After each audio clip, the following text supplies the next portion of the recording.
Late afternoon on a quiet road in Missouri. The last rays of sunlight spilled in thick golden patches, streaming through low branches and faded rooftops. An old gas station emerged at the intersection of Route 24, the kind of place no one stopped at unless necessary. And today a black woman in her early 50s pulled in quietly, as if she were nothing more than an anonymous traveler passing through a land veiled in dust. She parked her gleaming black SUV at one of the few remaining functional fuel pumps. No local plates, no identifiable markings, just a nice car, a tired woman in a grey coat wearing sunglasses, her demeanor reserved. But there was one thing no one in the town of Benton knew and would soon be forced to confront. The woman was Naomi Wallace, FBI special agent in charge for the Midwest region. She had served under 3 presidents. She had taken down an entire transnational drug trafficking network. And today all she wanted was to fill her tank, grab a cold soda, and get home before the sun entirely disappeared. However, fate and prejudice have their ways of testing a person's resolve. As Naomi inserted the fuel nozzle into her vehicle, the crunch of tires on dry gravel behind her made her pause. She didn't need to turn around to know what it was. A county patrol car. More specifically, a white cruiser bearing the Benton County logo creeping into the lot, as if it had the right to own the entire space. The door opened.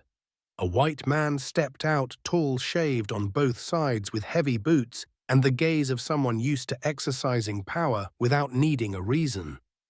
Deputy Colton Briggs, a name well known within FBI circles, but not for anything good.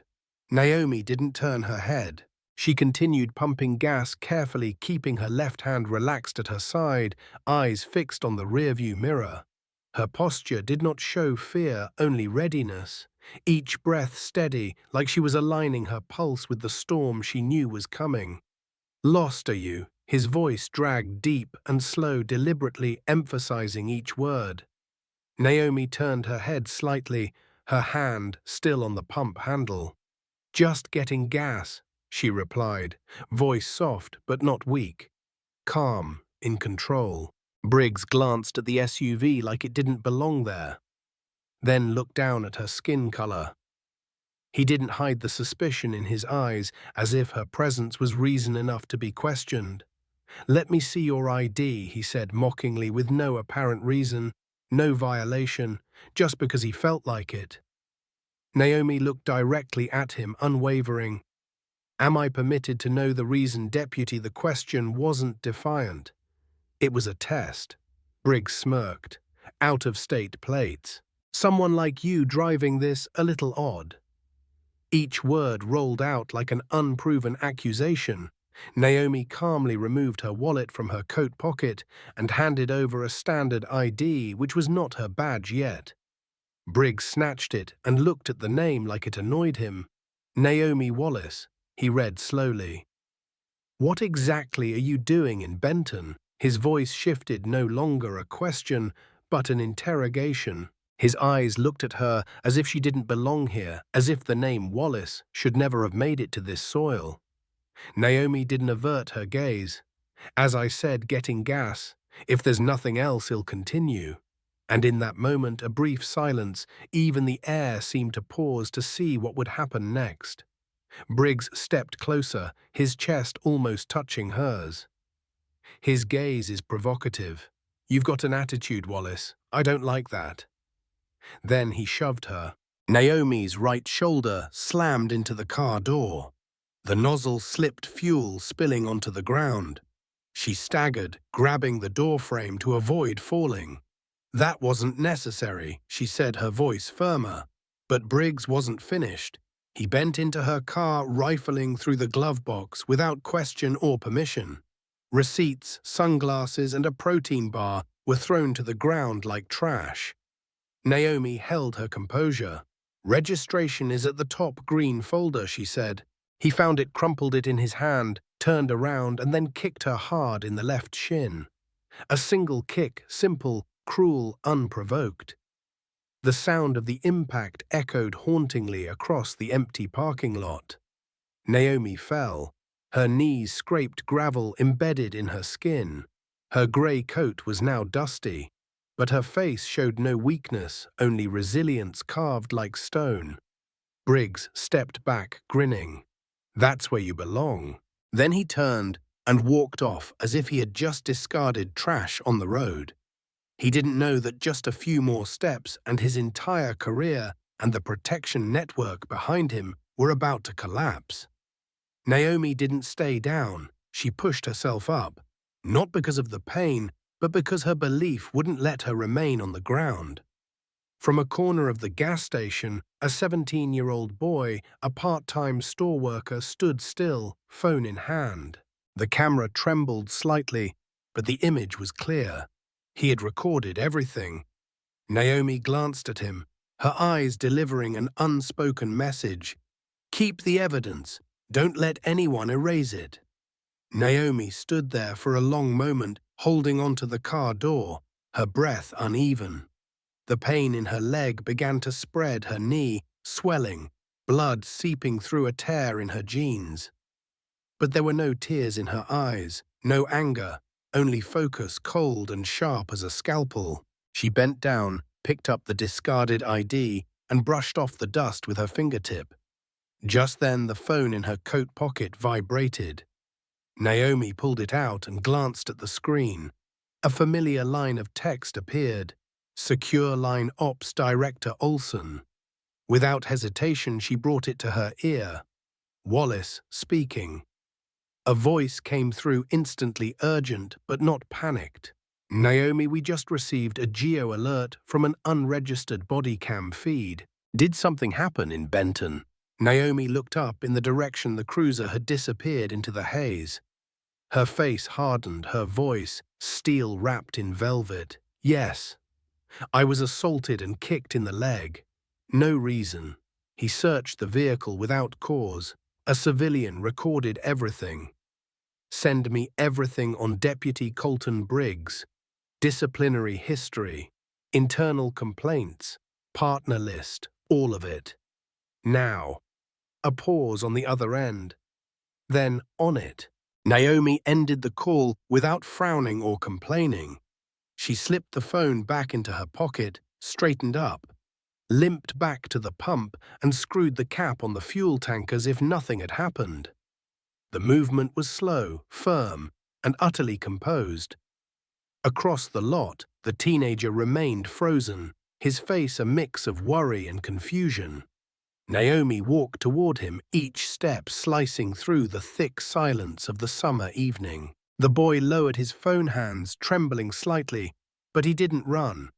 "How much did you get?" she asked, voice calm. "All of it." He swallowed. "I didn't know what to do. But I thought someone should know." Naomi nodded, eyes fixed on him, not distant.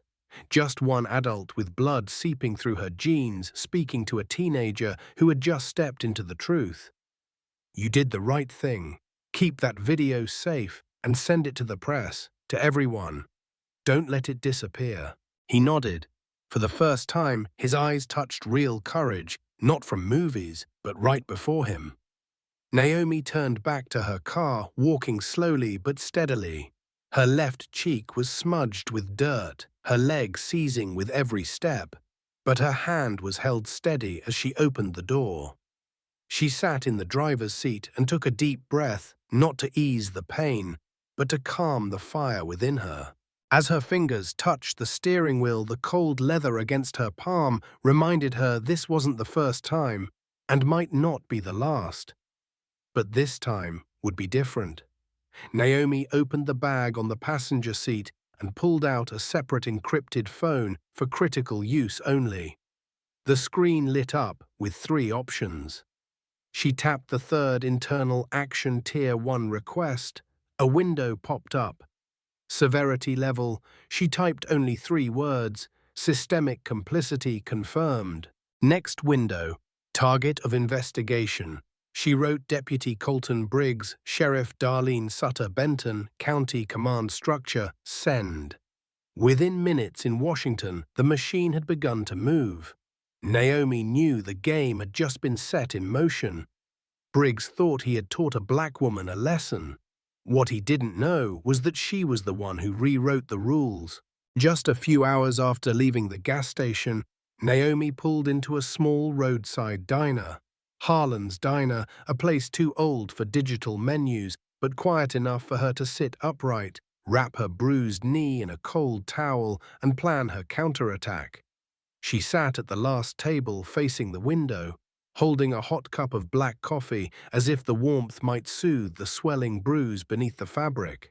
The floor beneath her still carried the scent of fuel from the SUV, a silent testament to an offense that should never have happened. She wasn't scrolling the internet. She didn't turn on the TV. She was waiting for what she knew would inevitably unfold. And then her phone buzzed. A message from Andre Mitchell. "It's out. The video just hit TikTok. 12K views in 15 minutes. Twitter's waking up." Naomi didn't smile. She set the coffee down, opened her bag, pulled out her laptop, and logged into the internal FBI system. At the Jefferson City field office, red alerts started flashing. Keywords like Deputy Colton Briggs, gas station assault, and black woman kicked were trending, and the image of Naomi crumpled beneath a cop's boot had begun appearing across platforms. Her phone buzzed again. Andre. Already at 80K views. Hashtag justice, or Naomi is taking off. Marcus from internal comms says we're about to get hit with a storm. Naomi opened the video. Not to verify it, she had lived it. She wanted to measure the timing, 3 minutes and 11 seconds.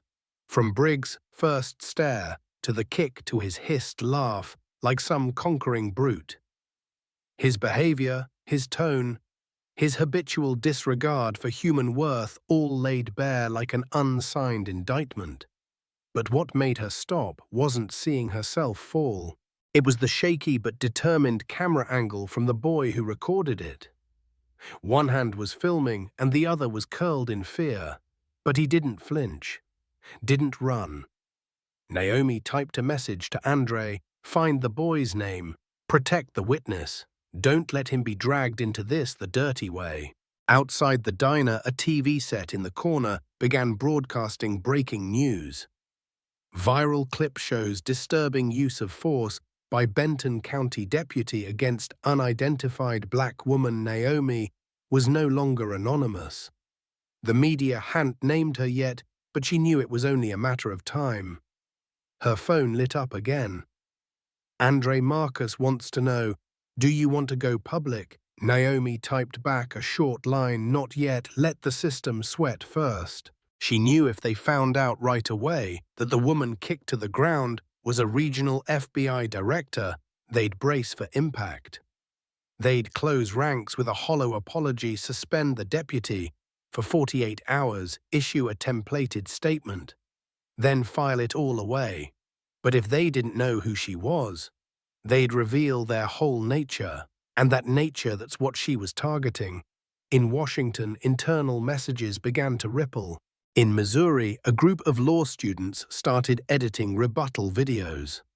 On Twitter, one user wrote, "This cop kicked a woman because she was black and driving a nice car. But I bet he doesn't know who he just messed with." 20 minutes later, the clip hit 500,000 views. 30 minutes later, it appeared on evening news segments in neighboring states. Naomi sat still, saying nothing. No joy, no rage. She counted each view as if every number was a bullet aimed at the system's mask of civility. The phone buzzed again, this time a secure message from the FBI Media Center. "Naomi, the director, wants confirmation. Are you the woman in the video?" She didn't respond immediately. Instead, she opened a new document on her laptop. Title: Briggs, Pattern of Behavior, Preliminary Findings. And the first line she typed, "This wasn't an isolated incident. This was the inevitable result of a system that lets a man kick a woman to the ground and believe hell get away with it." And for the first time that afternoon, she paused, looking through the dusty diner window. A light rain had started to fall, not enough to cool the heat, but enough to wash the dust off the road. Just like the truth was beginning to wash over the name Colton Briggs. The next morning, the storm was no longer confined to social media. Major news outlets had begun asking questions. Who is the woman in the video? Why hasn't she spoken out? Is her silence the loudest accusation of all? Naomi Wallace woke before dawn. Her knee still ached, wrapped loosely in a strip of medical gauze from a convenience store. But she didn't look tired. On the contrary, there was something in her eyes that had shifted. After decades of fighting for the truth, today was the day she no longer had to fight from the shadows. She wore a plain black suit and white shirt underneath her hair, tied in a tight bun. She did not wear makeup or attempt to conceal the marks from the previous day. Her SUV had been replaced with a borrowed one from the Jefferson City office, but the rearview mirror still bore a faint trace of dried blood. She didn't wipe it away. It was a reminder. When Naomi stepped out of the vehicle at the Benton County Courthouse, the scene before her no longer resembled a quiet town. The media had arrived. Barricades of reporters lined the steps. Banners hung high, justice for Naomi, no more kicks, no more silence. One system, many victims. Among the crowd were people she had never met and would never meet again. But their eyes, full of hope, quietly waiting, seemed to plead for someone to say what they had held inside for years. Naomi had no legal team beside her, no bodyguards. She walked alone, slow, resolute, and unflinching before the lenses. A temporary podium had been erected at the courthouse entrance. Microphones from CNN, MSNBC, Fox, and NPR crammed toward her, and the nation held its breath. Naomi stood still momentarily, hands lightly resting on the podium edge. Then she lifted her head, looked straight into the cameras, and said, "My name is Naomi Wallace. I am the special agent in charge of the FBI's Midwest region. I have served this nation for 26 years. And yesterday I was kicked to the ground on American soil by a uniformed police officer. Not because I broke any law, but because I didn't look like someone he was used to treating with decency." A wave of murmurs surged through the crowd. Microphones lifted higher, hands holding protest signs clenched tighter. Naomi paused not to catch her breath, but to make sure everyone understood this was the truth, not performance. "I have worked alongside federal agents, local officers, and international task forces. I've helped capture drug lords, rescue trafficking victims, and bring corrupt officials into the light. But I never imagined that after all of it, I would still be treated as a suspicious individual simply because of my skin color." A few in the crowd began to cry. I didn't tell him who I was, not because I was afraid, but I wanted to see how far he would go, and he went all the way. He shoved me, he kicked me, he tore through my vehicle like I wasn't human, and then he walked away like he had just won a battle. Naomi raised her chin. Her face radiated not from the lights, but from unwavering certainty in every word. "I'm not here today just to talk about one man. I'm here to discuss the system that taught him it was acceptable. The system that protected him through 4 complaints. The system that allowed a sheriff named Darlene Sutter to bury the evidence. That system is not law enforcement, it's complicity." The sound of camera shutters erupted like rainfall. A journalist quietly whispered, "My God." Naomi's voice remained steady. "I've submitted official files to the Department of Justice. I've provided complete evidence of civil rights violations within the Benton County Sheriff's Department. I've initiated a federal investigation into Sheriff Darlene Sutter, including her finances, bidding contracts, and subordinate command structure." A collective gasp swept through the press corps. Some scribbled frantically, "Federal investigation, civil rights probe, command structure under fire." Naomi didn't blink. "I'm not talking about a bad apple. I'm talking about an orchard rotting from the roots." Then she stepped away from the podium. She didn't wait for applause.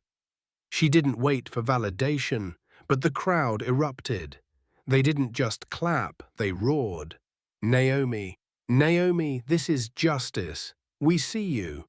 We stand with you in the chaos." Naomi spotted a young black man holding his son. The boy, around 6 years old, wore a red hoodie. His eyes were bright and locked on her. She nodded gently, no words needed. The boy looked back and understood. That day, the entire nation came to know Naomi Wallace, not just as a victim, not just as an agent, but as the woman who stood tall in the eye of the storm and led justice forward. That night, as Naomi Wallace stepped down from the podium in Benton, the country began to divide. One half of America hailed her as a hero, the other began to dig, twist, and write headlines with a veneer of neutrality but dripping with malice. FBI chief speaks out of line, undermining order. Who is the woman in the video? What might she be hiding? Naomi knew this would come. She didn't expect it so soon. At 10:14 p.m., while replying to an email from federal prosecutor Erica Vaughn, her secure line rang. Andre Mitchell, her longtime aide, was calling, and his voice sounded like he had run from another floor. "Naomi, the red alert was just triggered in the DC office. There's a high-level leak. You need to see this now."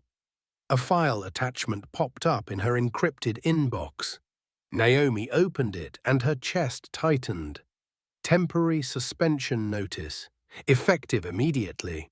Reason: suspected breach of internal protocol. Potential interference with ongoing investigations. Anonymous complaint. Under review. No hearing. No right to defend herself. No opportunity to respond. Naomi sat in silence. In that moment, no rage surfaced, only a chilling calm. She had seen this before in other victims who believed they were protected until they dared to expose the truth. The real threat wasn't Briggs, wasn't Sutter. The system knew she was right, but feared what her truth might unearth. That night, Naomi didn't sleep at the office, nor did she return to her motel. She moved to a secluded rental cabin near an old fishing trail, a place only Andre knew. Not out of fear, but because she needed space to fight differently. At 2:13 a.m., as the forest buzzed with distant insect hums, Naomi opened her laptop. The screen lit up a folder, Benton Corruption Unfiltered. She made her decision. If the system tried to silence her, she would double the spotlight. She messaged Andre time to go public. Full package, raw files, let them see everything. 2 hours later, a senior investigative journalist at the National Sentinel published a special series, FBI Whistleblower Files Inside the Benton Swamp included. Full unedited footage from the gas station. Secret recordings of internal sheriff's department meetings discussing how to manage public fallout. Emails between Sheriff Sutter and political donors. Data from 4 prior complaints against Deputy Briggs, all filed away within 10 days. The article didn't name Naomi, but the country knew. Twitter exploded. The hashtag #Justice Naomi topped trends for 36 straight hours. Politicians, civil rights attorneys, international journalists all began calling the case a moral earthquake in the justice system. But then the real retaliation began. The next night, while Naomi was on a secure video call with Andre and Vaughn, the lights in her cabin flickered. She looked out the window. Her SUV was engulfed in flames. Fire consumed the entire engine block. The stench of gasoline was thick in the air. The windshield shattered. Andre called the fire department. But Naomi ran outside barefoot to confirm what she already suspected, and she was right under the wiper of the car parked beside hers. A piece of cardboard was wedged, 3 words scribbled on it. "Stay in line." Naomi didn't cry, didn't flinch. She picked up the note and stared into the fire as if looking into the eyes of faceless enemies, then turned back toward the cabin. "They think fire will scare me?" she asked Andre, voice low but sharp as steel. "No, they just fired the first shot. Now it's our turn." The next morning, as media outlets ran wild with footage of the burned SUV, speculating whether it was a politically motivated attack, Naomi Wallace sat silently in her wooden cabin, coffee in hand, no longer staring at the fire but with her strategy. Andre Mitchell, on the other end of the encrypted line, spoke first. "I know that look, Naomi. Last time I saw it, you took down an entire trafficking ring in Kentucky." "That's right," Naomi answered calmly, "and no one got away that time." "So what's the plan? We don't chase them anymore, Andre. We make them show up." The plan was drawn before sunrise. The bait Naomi would leak false intel that she was set to meet with a DOJ agent at an abandoned courthouse on the outskirts of Benton to exchange top-secret documents linking Sheriff Sutter to political funding networks. The leak would be accidentally dropped through a channel tied to one of the county's legal aides, a channel Andre had monitored for months. Time 4:30 p.m. Tuesday. Location: the old courthouse has been inactive for years. Bait item: a decoy laptop bag containing sensitive files. Everything was meticulously prepared. The courthouse was swept that morning. Andre installed 3 hidden cameras, one on the 3rd-floor beam, one in a ventilation shaft, one under the old judge's bench. Each camera streamed live to a laptop in a surveillance van down the street. At 4:24 p.m., Naomi sat alone in the old courtroom, a shaft of sunlight slanting across her bandage-swollen knee. She wore the same black suit again, without her badge or weapon.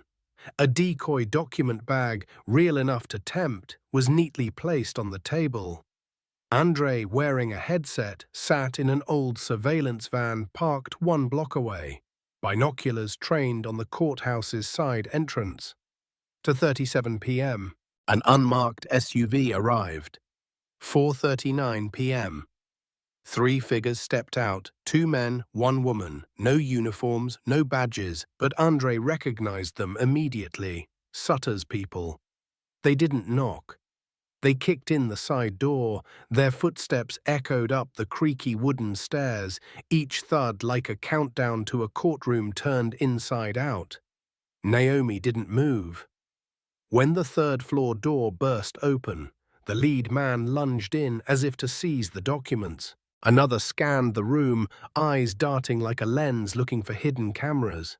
The 3rd pulled out a gun, not just to intimidate, but to make it clear this was no longer an indirect threat. This was an armed warning. Naomi stared at them. No panic, no retreat. She spoke 1 sentence, clear, calm, and loud enough for the cameras to catch every word. "You think I came here alone?" At that exact moment, Andre pressed a button.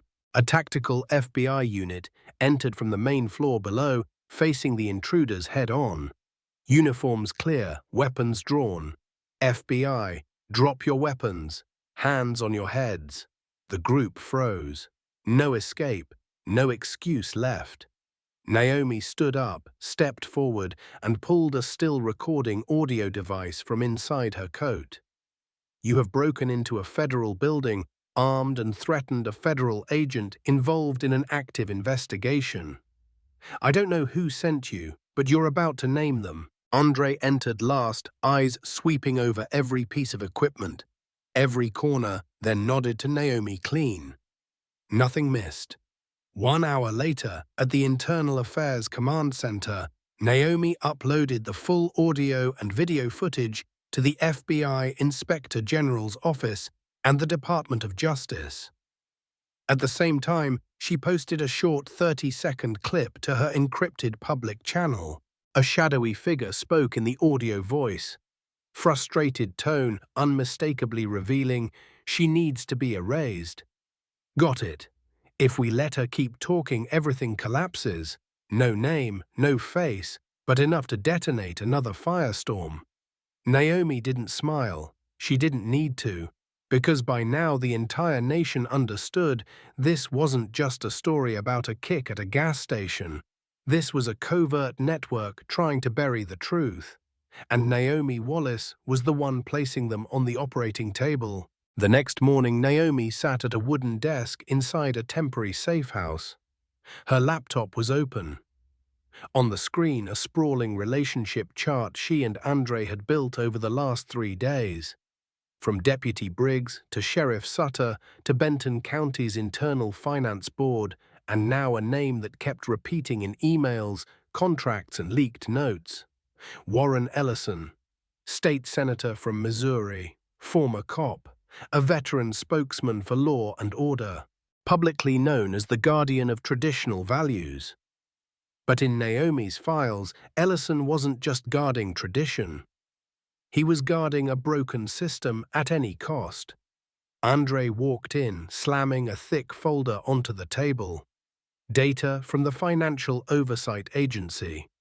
Untraceable political donations are flowing into Sheriff Sutter's re-election campaign. Money funneled through 2 construction firms in Kansas, both directly tied to Ellison's office. Naomi didn't speak. She just nodded. "There's more," Andre said, opening his laptop and pulling up an encrypted file. It was a recording of a closed-door call from the State Financial Oversight Committee, of which Ellison was chair. In the call, an identifiable male voice said, "If we let the Wallace situation go too far, more faces will arise. We must extinguish the fire before it reaches the governor's office." Naomi stared at the screen. "He's not afraid of the truth," she said quietly. "He's afraid of the light." That afternoon, Naomi called Erica Vaughn, a federal prosecutor. They had worked together on a major corruption case in 2014. Naomi trusted Vaughn more than anyone except Andre. "I have a name." "Who, Warren Ellison?" "Are you sure I have the money trail? I have recordings. I have shell contracts. Even a community support fund that exists only on paper, used to mask payments for civilian surveillance tech." Erica exhaled slowly. "He chairs the committee that oversees your entire agency.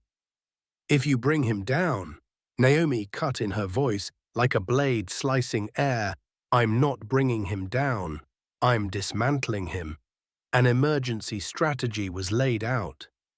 Naomi prepared an affidavit attaching all evidence of Ellison's financial backing of Sheriff Sutter, his direct involvement in suppressing complaints against officers, his unusual links to discretionary surveillance tech budgeting. The affidavit was sealed, encrypted, and sent to 3 destinations simultaneously. 1. The Department of Justice.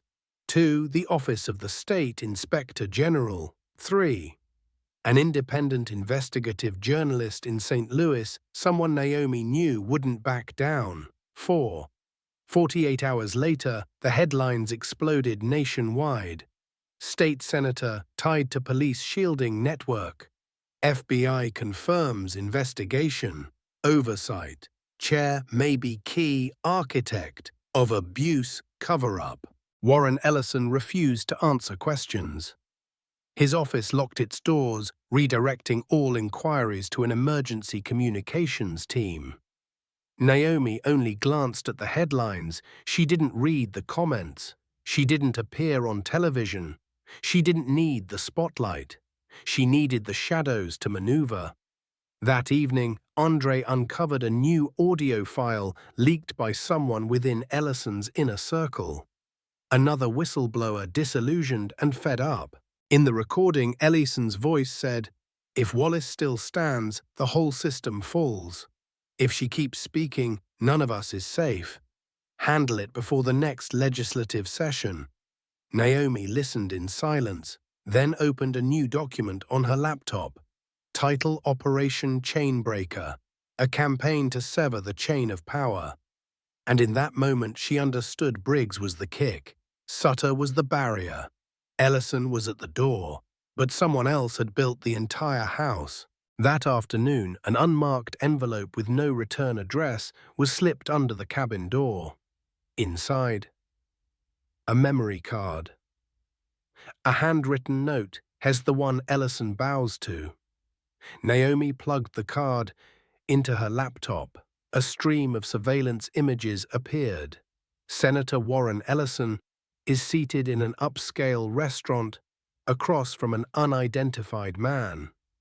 No suit, no insignia, just a white man in his early 60s, neatly groomed beard, ash-gray shirt, and eyes cold as a lake before a storm. Andre recognized him instantly. Sterling Maddox, who Naomi asked, eyes still locked on the screen. Former military officer. Commanded a strategic unit that didn't appear on any formal record. After retiring, he founded Maddox Group, a private security firm with 13 defense contracts and 42 domestic security deals. What's his connection to Benton? His company supplies surveillance equipment, patrol vehicles, and tactical training to dozens of county police departments, including Benton. Naomi leaned back. The truth was taking shape. Sterling Maddox is unelected, unseen, and unbound by public ethics laws. Yet he controlled information technology and security strategy for law enforcement systems across the country. From the shadows, Naomi pulled up her suspension file. There, in the section marked Recommended Temporary Leave, was a note recommendation issued by Strategic Security Consultant assigned by DOJ. Signed, S. Maddox. She froze. He's the one who recommended my suspension. He gave the order. He's been pulling strings from the beginning. Andre nodded, silent. His is not afraid of the law, Naomi. He rewrites how the law gets applied. Naomi didn't need another reason to act. She typed an address into her encrypted browser, Gulf Shores, Alabama. Headquarters of Maddox Group. I'm going, she said. Alone. Andre looked up, concern in his eyes. Naomi has not the kind of man who leaves trails. That's precisely why I need to see him face to face, not to ask permission, to issue a warning. 2 days later, Naomi pulled up to a sleek modern estate. Perched on a cliff overlooking the ocean, a fortress designed for those accustomed to quiet power. She rang the bell once. The door opened. Sterling Maddox, exactly like in the photo, only sharper, colder. And he knew exactly who she was. I figured you'd come, and I figured you would know why. They sat in a luxurious living room, hardwood floors, floor-to-ceiling windows, leather chairs, and an original military book collection lining the shelves. No bodyguards, none needed. This was his domain. Maddox poured himself a glass of whiskey. Didn't offer Naomi any. You think you've won? I don't play to win, Naomi replied. I play to strip the paint off the walls you built. Maddox raised an eyebrow. You don't understand the system. You only break what you can see. I don't need to break it all. I need to shine a light on it. Sometimes the light burns the one who carries it. Naomi stood, pulled a USB drive from her coat. If I disappear, if Andre or Vaughn is threatened, if any piece of evidence goes missing, the recordings, the contract copies, and that video of you with Ellison will be sent to 72 news agencies across the world. Maddox stared at her, didn't smile, but something in his eyes shifted, as if for the first time he saw someone not powered by force but by truth. Naomi turned to leave, paused at the door. That's the difference between you and me, Sterling. You serve a system. I serve the truth. That night in her wooden cabin, Naomi typed the first line of her final report. "I've found the man who built the house. Now I'm going to burn it down." The next morning, in a small office in Jefferson City, Naomi Wallace opened her laptop and typed the subject line, "Resignation letter to the director of the FBI." The first line wasn't a thank you. It wasn't a farewell. It was a declaration: I'm not resigning out of fear. I'm stepping down to say what my badge never allowed me to say. As an agent, she had been limited in her words. As a citizen, she was a wildfire. And now she was ready to burn down the silence the system used to hide its rot. She sent the letter through secure channels. No press release, no cameras waiting at her door. She quietly unhooked her badge from her belt, set it on the desk, and walked out. Empty-handed, but freer than she had ever been. 3 days later, an independent agency investigating government misconduct released a 98-page report titled "The Benton Files: A System of Abuse and Organized Silence." No author listed, but every word carried the mark of Naomi Wallace. The report rocked Washington. The media called it an indictment without a courtroom, a confession from the inside, the unstoppable moral earthquake. It detailed 7 years of systemic cover-ups in Benton County, gave financial ties between Sheriff Darlene Sutter and Senator Warren Ellison, Sterling Maddox's covert role in suspensions, witness intimidation, and media manipulation. Unauthorized use of civilian surveillance tech through Maddox Group. Attached were emails, audio files, contract scans, surveillance photos, and internal meeting notes. Naomi gave no interviews, accepted no talk show invitations, joined no protests.